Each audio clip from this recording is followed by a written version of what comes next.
Facebook, and YouTube. I'm Sablork Lama and I'm here with the news. In his interview with ESAT, U.S. Special Envoy for the Horn of Africa, Ambassador Jeffrey Feltman mentioned how the human rights abuses and lack of humanitarian access in Ethiopia have concerned the U.S. Salome Taghlai has more.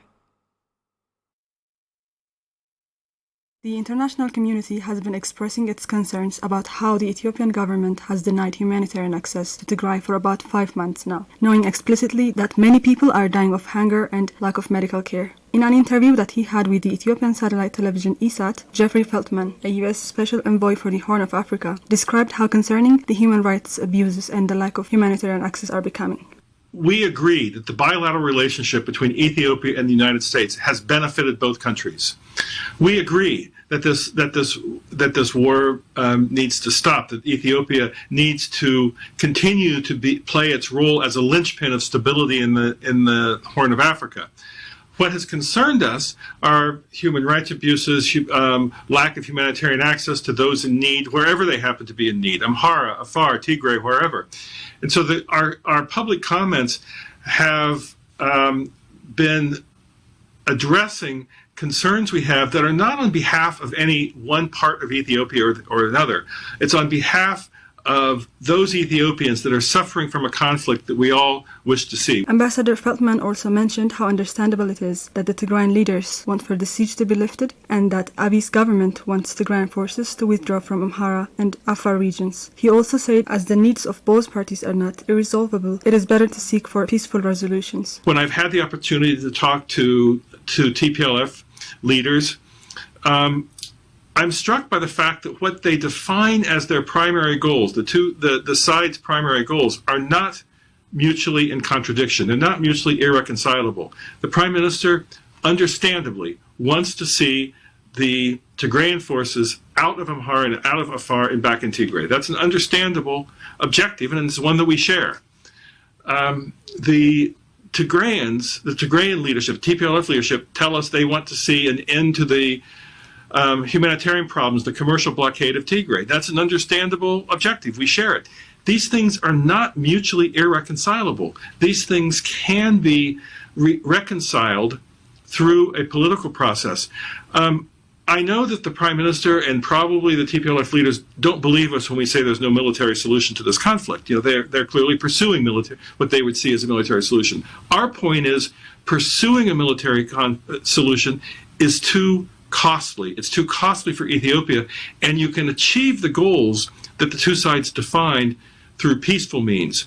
We're not looking to have an American plan. We're not looking for anything other than American diplomatic tools to promote this, but we are looking for a way to promote a peaceful way to address the basic needs of the Ethiopian people. Reports say that the siege on Tigray has left around 1 million people in famine-like conditions and more than 6 million in need of immediate food assistance.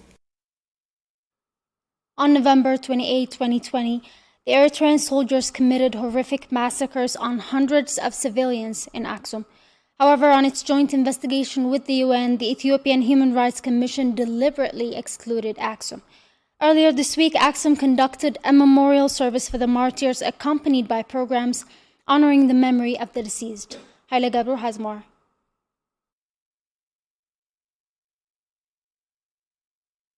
Earlier this year, the United Nations announced that it would be undertaking an investigation of all atrocities committed in Tigray, jointly with the Ethiopian Human Rights Commission and a government-appointed body run by Daniel Bekele, a man who has been serving the Ethiopian regime responsible for all the atrocities. The investigation remains doubtful as it failed to visit the scenes where most massacres are believed to have taken place, like Aksum. Families of victims expressed the gruesome situation as such.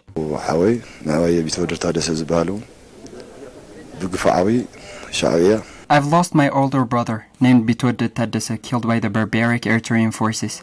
He was an unarmed civilian, like the others who were killed with him in Seattle, Aksum. Those forces have brutally murdered more than 1,000 innocent people.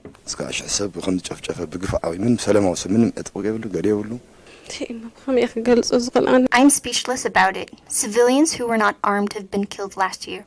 They never fired a single shot. My two brothers are killed by the Eritrean forces. So many people were brutally murdered by these forces in their homes, streets, and churches. Teacher Goitom Armaom, humanitarian and property emergency coordinator of Aksum, expressed that his office has conducted a 3-month-long assessment regarding the massacre. Accordingly, 1,000 civilians have been killed by the Eritrean forces. Eritrean forces entered Aksum through Chila and Adwa at the same time. They bombarded the city using heavy artilleries, leading children, adults, and people with disabilities to become anxious. In our findings, we have found 4 to 8 people were killed from a single family around Aksum. On similar news, Aksum residents conducted a demonstration alongside the main streets of the city, demanding justice for the massacre, and expressed their objection against the joint investigation report as follows. Okay, I remember a lot of things that happened. Abiy Ahmed and Isaias Afwerki troops, they kill a lot of innocent people, children, women, and every citizen that lives in Aksum. And I see they are barbaric and savage act of killing of innocent people that do not participate in any political activities. They kill everybody that travels on the road, because their act was to massacre the people. Both the Eritrean and also the Ethiopian governments are making a lot of massacres in Aksum, which is very sad. So this is what we are remembering now. We are marching to remember what we are doing in the last year, that means in 2013 in Ethiopian calendar. So the massacre was very, very harsh. A lot of people are dead, and they are laying in the street in a lot of residence area. Even both they are killing individuals by knocking a door in our houses. That's very, very, very, very sad to see, and we are here to remember what they are doing to us and not to repeat again. Justice, justice, justice for Aksum massacre, for Aksum massacre. Totally unacceptable, because the actor who has attacked for us was an investigator. It should be the free and that not decide on one and another side. It should be this solution was based because it supports the Ethiopian government. The investigator was an Ethiopian government, part of the Ethiopian government. The Ethiopian Commission, the Human Rights Commission for Ethiopians, it was the genocidal one. Tigray External Affairs Office released a statement rejecting the findings of the joint investigation conducted by the United Nations and Ethiopian Human Rights Commission, a state-appointed body regarding the human rights violation in Tigray. The statement read that the involvement of the Ethiopian Human Rights body raised serious question about the partiality of the investigation and its findings, saying that the Ethiopian Commission and its commissioner repeatedly used government agendas as a means to cover up atrocities committed by the Ethiopian forces in Tigray. It has been reported that atrocities were being carried out by Ethiopian, Eritrean, and Amhara forces throughout Tigray over the past year, many of which are yet to come to light as communication access is still in blackout. Our reporters have been to Haik Mashal, a town in Tsara Umberta district, eastern Tigray, to record the testimonies of the families of the victims. Abil Tsagabu reports.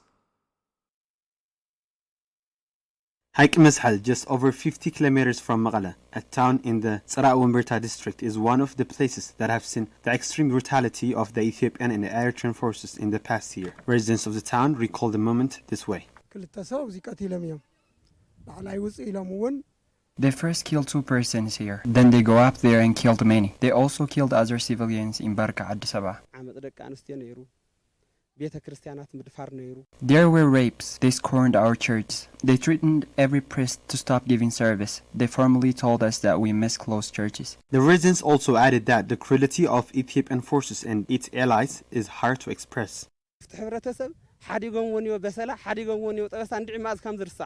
know when the atrocities will be forgotten. What they've done is inhuman. The dead weren't buried. That was more saddening than the killings. We don't even have to talk about it. They are just heartless. They took our jewelry. They looted all our property. We were too tired of running every time they came here. Abraha Berra, governor of the town, Haik Meshal, also said that the Eritrean and Ethiopian forces have committed several atrocities in the town. They had the intent to massacre. Their purpose is to destroy, to loot, nothing more. They want to kill every Tigray. We have 72 dead here. In the war waged on Tigray, many institutions have played a part in manifesting the central government's policies. Federal institutions which are put in place to serve the public have been seen to directly support the war. Wintakidana has more on this.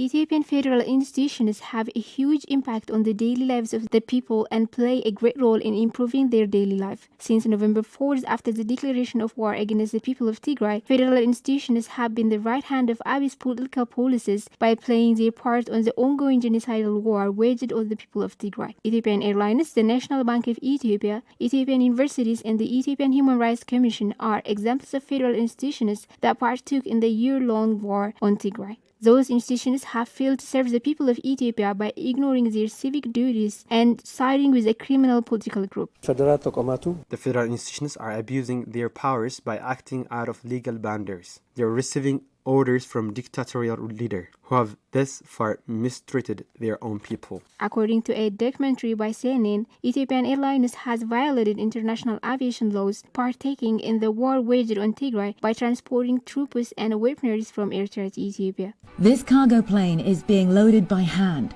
a slow and unorthodox method. But look closer. This isn't usual cargo. Inside these boxes are mortars. They are being loaded onto this civilian aircraft and transported from Eritrea to Ethiopia. Similarly, the National Bank of Ethiopia has played a huge role in the genocide waged on Tigray by cutting the annual budget and prohibiting access to personal saving accounts. Furthermore, donating huge sums to the Ethiopian government for the purchase of weaponry. In addition to the financial support the National Bank of Ethiopia have been offering, the central government has also kept us from accessing our saving accounts. They have kept us from withdrawing the money we had entrusted the bank with. All in all, besides the cooperation these genocidal acts by the federal government, the bank's credibility and trustworthiness has now been put to question.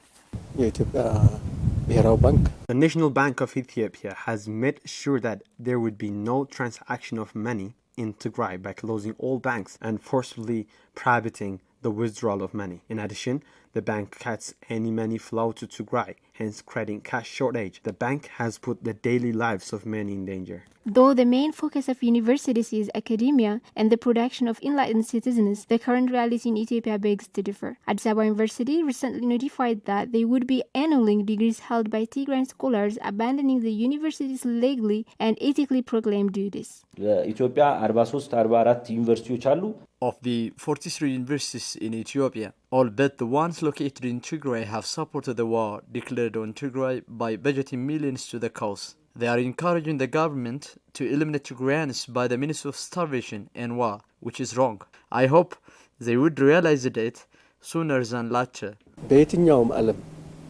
I can tell you that any university in any corner of the world is part of a solution to community's problem. They are institutions of research and study. They work to come up with scientific solutions for the betterment of people's lives. In contrary, Ethiopia's universities have never said a word when all the atrocities and ethnic-based mistreatments kept happening on the people of Tigray. They were cooperative of the genocidal action when they should be a voice to the community and work to stop the government. The war on Tigray and the siege that followed has caused much harm to many Tigrayans, putting the lives of many civilians at risk of famine. Farmers in Dago Atamben are among those suffering from the wide range of blockade by Abiy Ahmed's government. Salome Takhle. For 5 months now, the Ethiopian government has blocked the delivery of all essential goods into Tigray, including food aid, medical supplies, and fuel. This in addition to the discontinuation of all services, including electricity, communication, and bank services. This has greatly endangered the lives of millions, including farmers that have not been able to use their irrigation system due to lack of fuel. Because we cannot water a border area, we had to crowd the crops like this. Had we had fuel for the water pump, we would have planted our seeds more sparsely. But Abiy has blocked everything. There is no fuel. Our harvest has decreased because we cannot find fuel. As a result of this, many people have been subject to famine and various other problems. And this is all because of Abiy. We used a water pump that runs on fuel. But since there is no fuel, we cannot water our crops. And this has caused us to produce much less than usual. Even though they can't find fuel and other supplies for irrigation, the farmers say that they are doing all they can to grow crops and vegetables, especially the ones that do not require much time. We want to see if we can help the market, even a little bit, and give our children some hope. It won't be the same as before, but we are trying anyways. There is no fuel, hence no water. We know our harvests will not be enough, but we are growing what we can, so to have something to eat. There are currently over 6 million people in Tigray in need of urgent food assistance, of which close to 1 million are living in famine-like conditions. A humanitarian catastrophe all too preventable by ending the siege on Tigray. Human wave is an outdated war tactic which indulges thousands of people blindly to a certain death to absorb enemy firepower. War experts label human wave attacks to be dangerous since modern wars are conducted with technologically advanced weaponries. Meanwhile, the Ethiopian government is desperately striving to win the war against Tigrayan forces through this approach. Aragawi Gabriel Mikael has more.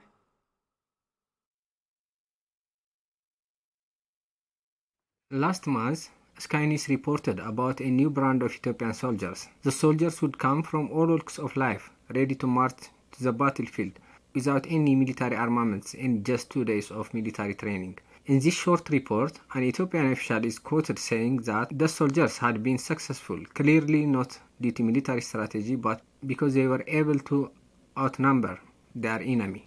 The Ethiopian capital has raised a brand new army. Men and women from all walks of life who will soon be sent to the front. And we found them at their first parade at a school in Addis Ababa, one of 11 such events held across this sprawling city. So far, they've received 2 days of training and they don't have guns or gear. But that didn't matter to the crowd, who roared on their neighbors preparing for war, then cheered on the man who asked them to fight. Abiy Ahmed, they cry, the name of the country's prime minister. Last year, he promised to eliminate the TPLF, the leaders of the region of Tigray, but it would prove a miscalculation. Now, TPLF fighters are advancing on the capital. Ethiopia will prevail, said this speaker, calling for the city's defense.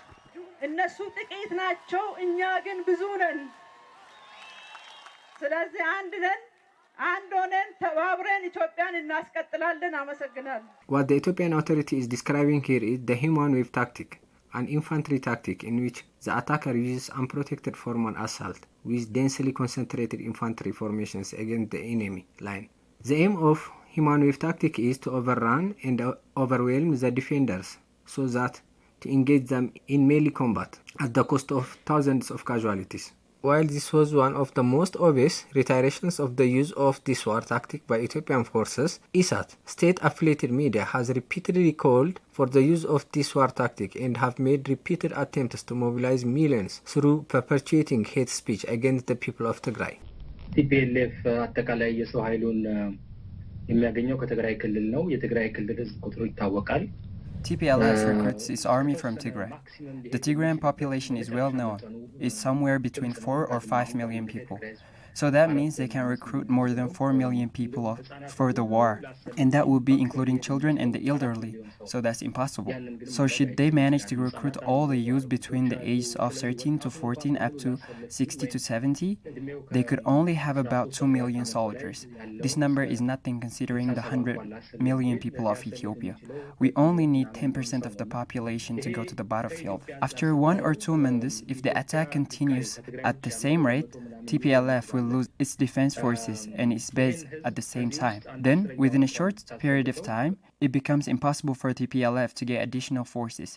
Maybe I have a fear Tigray could be deprived for next generation in a detestable way for the future. Relying on the number of the Ethiopian population, the authorities have continued to encourage civilians to engage in battlefields with very little training or weaponry, painting an image of those that have lost their lives due to this careless war tactic as heroines. On one of the wars before 10 days, TPLF had surrounded one area with explosives, as usual, so they can attack from the other side. But 19 of our soldiers voluntarily rolled over the explosives so the rest of the army could pass safely. There are people out there that want to save Ethiopia through their sacrifice. Desse is not going to fall into the hands of Oyana. If Oyana doesn't leave the surrounding area, we are going to send the use like a wave. Historically, the Chinese People's Liberation Army was accused of using unarmed civilians as human shield, so the nationalist forces' ammunition supplies could be drained during the Chinese Civil War. Similarly, Abiy Ahmed's intention is hoping to drain the ammunition supplies in the army of the Tigray army forces as the war extended. He recently said this for his ministers. Let's say we stop fighting and stand where we are. They would finish their ammunition. If there is no additional resource, it is difficult, but the scarcity is not only of food, but also manpower. As it was mentioned earlier, the enemy is losing many of its fighters, so if they are not able to bring more fighters, that is also going to be another problem. But the inhumanity of human wave tactic is not its only shortcoming. The tactic was used by the Japanese during the siege of Port Arthur against the Russian artillery and machine guns, and it turned out suicidal. The aftermath of the war was described as a thick, unbroken mass of corpses covered the cold earth like a coverlet. Taddese Warrede, the chief of Tigray's armed forces, had this to say about the use of human wave tactic by Ethiopian forces. Tigray Central Command in a recent statement mentioned that there have been some improvements in military tactics. Since taking these improved measures, our enemies in the midst of their defeat have assaulted different places. These enemies' assaults on various places consist of undercover civilians, militias, as well as trained and untrained forces.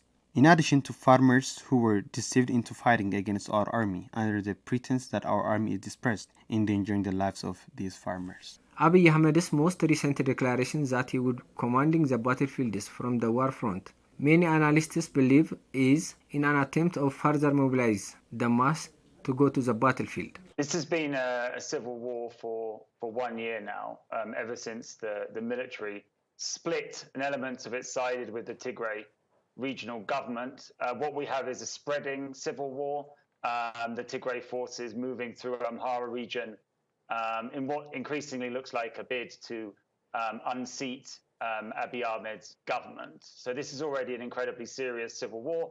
It does have the potential to get worse and spread further across Ethiopia, though we should note in Ethiopia's largest region, Oromia, there is also considerable unrest. And I think what we're seeing here from the Prime Minister is an attempt to continue this public mobilization in the face of a series of military defeats for the Federal Army and those allied with it, rather than seek some form of negotiations, which I think is really necessary at this point. Children in Tigray are suffering from malnutrition as the siege tightens. Health experts say that if the siege continues to intensify, it may cause permanent damage to children's mental development. Meron has a report. The all-encompassing siege casted upon Tigrayans, which then left millions, pure indication to how starvation is being used as a weapon of war against Tigrayans. Children's health specialists from Ida Referral Hospital, Mr. Zed Aywalde Gabriel and Mr. Hailemariam Gabraragai, explain how the starvation and the malnutrition that has affected lactating mothers and pregnant women has led to birth of unhealthy children and may also lead to different complications as the children grow up, including brain damage. ويتو ህፃን ምስ ተወለደ ኣብ ውሽጢ ሓደ ዓመት ዘሎ እኹል ምግቢ እንድሕር ረኺቡ እቲ ዝልዕ ዕብየት If the lactating mother doesn't get enough food, or if the baby doesn't get enough nutrition during his first year, it affected the child's growth, especially his brain development. The normal brain growth of a newborn baby accounts for about 36% of the adult's brain, and the growth continues to increase a fold when the child becomes a year old, and so forth. And the process of the brain development in the first 2 or 3 years of the child. However, if the child encounters any problems during those years, it highly damages his brain development. There are mainly two categories of these cases, marasmus and kwashiorkor or marasmic kwashiorkor. The children affected by kwashiorkor show the symptoms of swelling starting from their feet. So, if this continues, it will lead to the growth of unhealthy generation who may find it hard to support themselves, which will again poorly reflect on the country's well-being and bringing unbearable consequences to the community. This